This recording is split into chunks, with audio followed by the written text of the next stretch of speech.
China ఇప్పుడు ఎట్లా చేస్తుందో తెలియదు కానీ సోషల్ మీడియాలో కానీ మీడియాలో కానీ అకస్మాత్తుగా చైనా అది కనిపెట్టింది ఇది కనిపెట్టింది అలా చేస్తుంది ఇలా చేస్తుంది అన్నట్టు బాగా ప్రొజెక్ట్ అవుతుంది. మేబీ పాజిటివ్ పబ్లిసిటీకి అది ఎప్పటి నుంచినో లక్షల కోట్ల రూపాయలు ఖర్చు పెట్టింది. గత 20-25 ఏళ్లుగా చైనా ఎదుటి దేశాల మీద నెగిటివ్ పబ్లిసిటీ కంటే కూడా తన దేశం గురించి పాజిటివ్ పబ్లిసిటీ విపరీతంగా చేసుకుంది.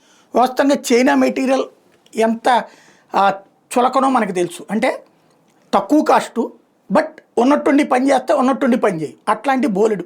అయినా సరే దాన్ని డౌన్ ప్లే చేస్తూ చైనా గొప్ప శక్తి అన్నటువంటిది ప్రొజెక్ట్ చేసుకొచ్చారు. అట్లాగే ఇప్పుడు ఈ మధ్యన విపరీతమైన ప్రచారం ఆ ఆయుధాలు కనిపెట్టింది ఈ ఆయుధాలు కనిపెట్టింది. దాని ఆయుధాలన్నీ పాకిస్తాన్లో ఫెయిల్ అయినాయి, భారత్ మీద ప్రయోగించి ఫెయిల్ అయినాయి.